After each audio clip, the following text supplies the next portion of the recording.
Hello, everyone. I'm Sam Eckmann of Gold Derby here with the members of Son Lux, composers for the film Everything, Everywhere, All at Once.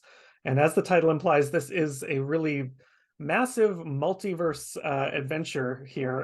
And I'm curious, when the Daniels approached you for the score, how did they actually pitch it to you? What was the one thing that really made you all say yes?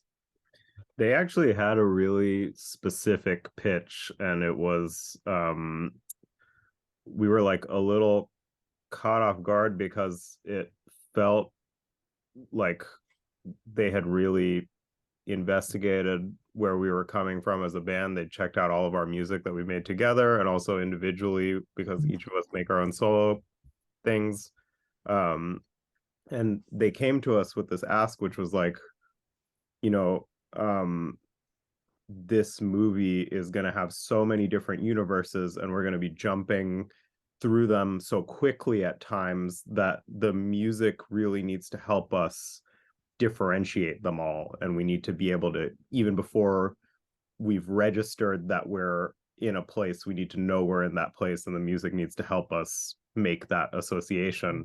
And so they compared it almost to like switch it, like flipping through channels, and having seemingly uncorrelated sounds for each place. But over time, as the story starts to draw more connective tissue between the universes, that the sounds of all of them would also cohere into something where all of the disparate things would get reconciled into, a whole that would also, help support the emotional arc of the story. And they were like, we've listened to the stuff that you guys make and it's all very different, and you guys are, seem to be really interested in this kind of thing where you take extreme opposites and find ways of bringing them together, and using contrasts to create aspects of your music and of the story. So we were really like, touched that they had been so thoughtful in the way that they approached this question. And then they also sent us this script that was like for a probably 3.5 hour movie or something like that, 4 hour movie. And this was like before anything had been shot. The movie hadn't been cast yet. So on the one hand, we had this like very thoughtful, very specific request, and on the other hand, we had this mammoth script where like Ryan thought that parts of his PDF were broken, because he would like turn a page and all of a sudden it would be a totally different universe with totally different characters, and he's like, maybe this is out of order or something. So we were like, it was like the right combination of feeling like very seen and also like feeling like, oh my god, what is this thing and how are they ever gonna pull this off? Like we were hooked immediately by those two opposites. Yeah. Yeah, but we also began with the assumption that we weren't going to do all the music. I mean, I think we knew we would oversee it all, but there were definitely aspects that we were like, okay, cool, this will be cool to like creative direct, but we're not going to be able to do this. Like, we're not going to be able to write like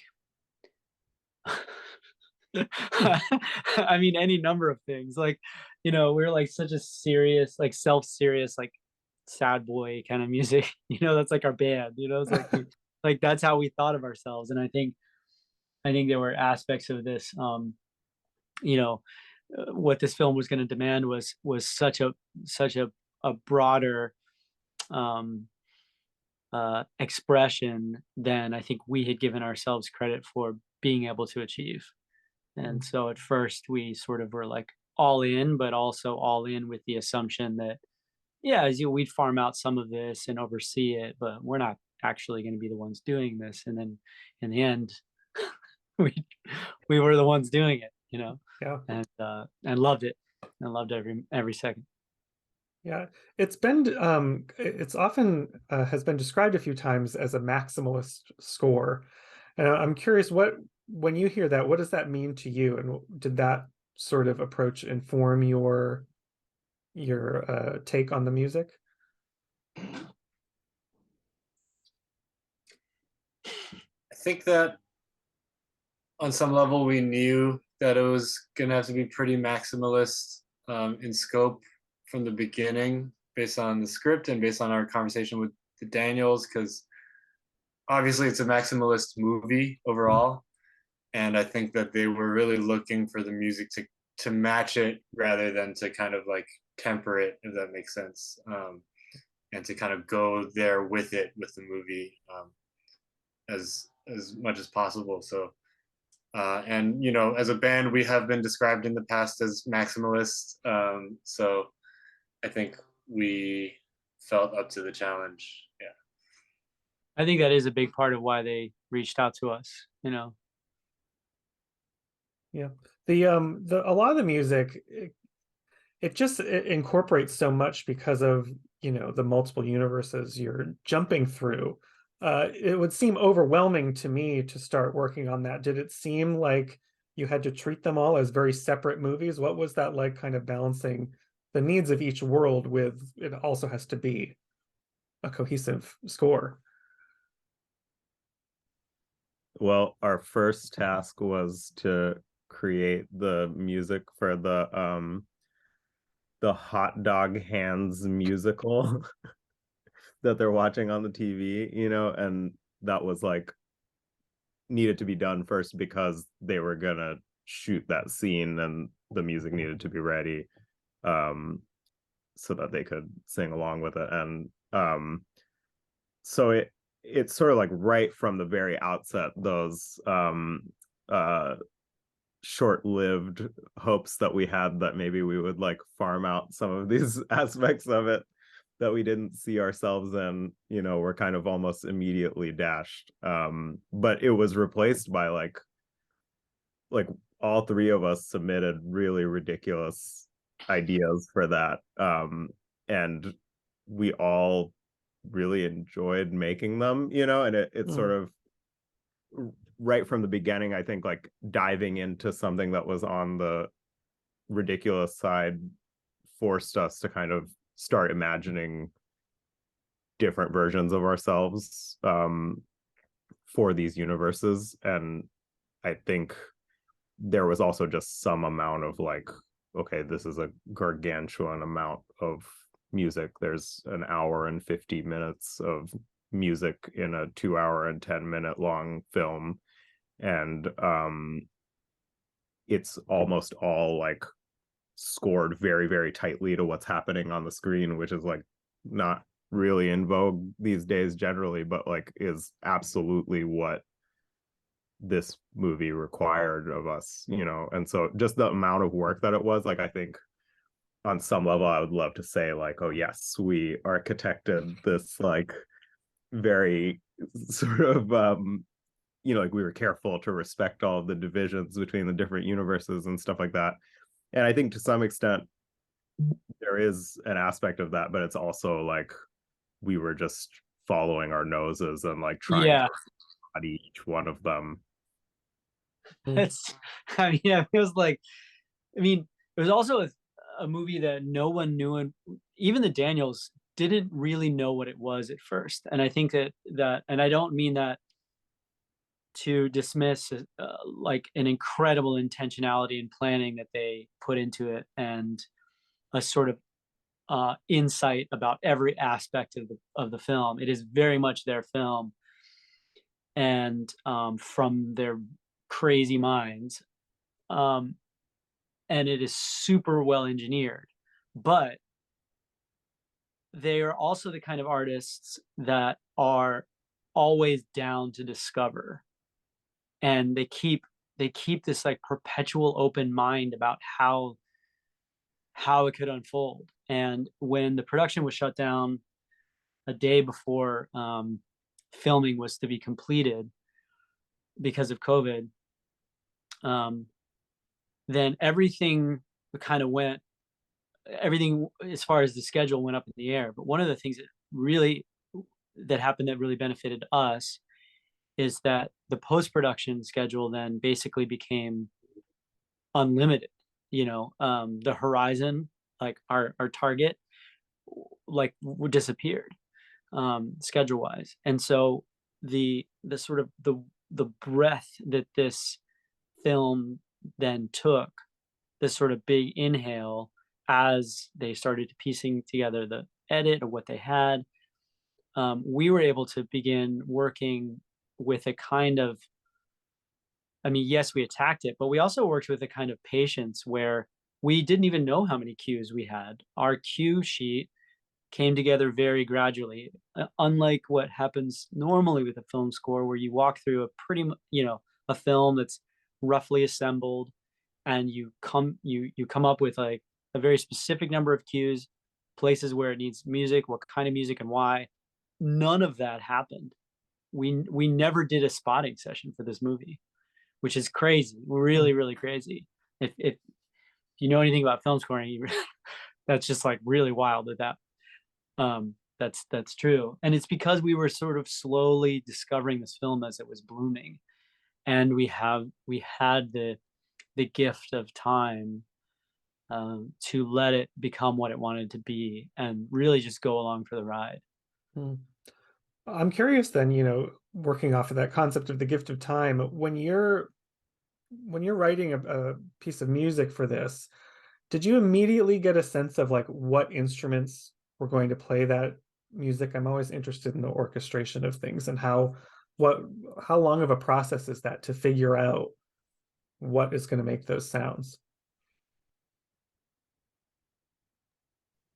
I think that we come at it a little bit the opposite way a lot of the times, where we'll kind of think about what sounds belong in the movie or the universe or whatever, and we do a lot of like custom like sample based sound design and instrument building, virtual instrument building on the front end, and like a lot of the times even before there are any melodies or ideas like that. And then in having some of those instruments built, and sometimes they're not like super, sometimes maybe it's just piano, or something, but like, and then in exploring those sounds, like then things kind of come to the surface, if that makes any sense. And that's like how, rather than being like, here's a melody that is like going to be the theme for the family, and what are the best sound, like orchestration, really, what are the best sounds that can play it. It's usually comes at it from the other way. But in the case of this score, and I think a lot of times when we'll be doing like theme development, I'm trying to think, some of the main themes end up going through a lot of different versions throughout the movie, and a lot of times like they'll be played by a variety of different instruments and shaded totally differently depending on what the scene needs. I mean, there's like certain themes in there that like get represented in a way that's like ranges from complete like rage to like the most tender kind of moment, you know what I mean? And that's one of the fun things about having melodic themes, is you can kind of transform them to feel like a number of different things. Yeah. As far as textures go, I think one of the things that we knew would be really useful right out of the gate was this set of percussion instruments that Ian picked out. Do you want to talk about those for the action sequences? Sure, yeah. So I think for percussion palette, something that I wanted to do was do a sampling session with a bunch of traditional Chinese drums. One thing that Daniels made clear from the beginning is that they don't, in general, want the score to feel like overtly like traditionally Chinese, but because it is a Chinese American story, it should feel like that. But I felt like having some percussion in there that's like not like super like screaming like I'm like traditional Chinese, but like just something that feels a little bit different was going to serve the film well. And so we did a sampling session with like a bunch of these tuned drums, and you hear it all over the film, as well as a bunch of gongs. And we just experimented with different kinds of techniques in the studio to make them sound very particular in certain ways. Like, for example, I'd like tape some foil on like a big Chinese drum, and when you hit it, it kind of vibrates and sizzles, and things like that. Those sounds were used all over the film. And so that was, yeah. We made a a couple different piano sounds out of like piano like instruments out of tuned gongs and stuff like that. So that was really cool. Yeah, so it was nice to kind of have that injection of stuff like that palette early on, to drive at least a lot of the percussive elements, and as Ryan just mentioned, like some non-percussive elements as well that we got from those sessions. I think ultimately it was up to Daniels to decide like what they like, what when we would feed them ideas, like what felt right to them. And actually I was just talking to Shiner the other day, and he talked about how sometimes he would do the thing where he would listen to our cues. And I didn't tell you guys he said this, but this I think is a testament to their sort of just like what good directors they really are, as far as like how they function with a team. He said, he's like, sometimes you'd send us these cues and like we wouldn't say anything for a while, and it wasn't because we were busy, because we sort of assumed, oh, like sometimes it would be like some gaps and like, oh dude, they're dealing with so many other things. It's like, it's like, no, we always love to listen right away because we were so excited. But rather than just giving you feedback right away based on like what we felt, we knew like, oh, it just kind of depends on what you feel like at the time, like what else you're dealing with or thinking about is like, so we just like let them sit and just come back to them, and oh, here you hear different things and enjoy different things, and then certain things that maybe you felt like, oh, that's kind of weird at first, then you realize, oh, that's great. And Shiner was like, he's like, he said something to the effect of like, that's why you don't want to make decisions right away about certain things that you're not familiar with, because then you shut yourself off to like, surprise and discovery and like maybe changing your mind about something. And like it's such an appreciated perspective, from directors, especially that have such incredible vision, to still have that kind of humility to recognize, oh, maybe there's a different way to hear this or think about this than I originally thought. And then to kind of have a certain start with from a place of trust, and then also a place of willing to discover. It's such a great vibe from them all throughout the whole thing. They were like this. Well, excuse me, I do have to ask before I have to let you go, because you didn't get to farm out, aspects of the score, but you do have great collaborations in the score. There's David Byrne, and my favorite, I think, is the one Randy Newman as Rakakuni, which is certainly, I don't think I've ever seen anything like it. What is there any great what was it like writing a raccoon musical motif for Randy Newman? It's another example of Daniel's imagining a scenario that would never ever enter our minds. They had you say you've never seen anything like it, but there is a movie called Ratatouille that is pretty similar. Well, yes, but that I'm joking. I'm being stupid.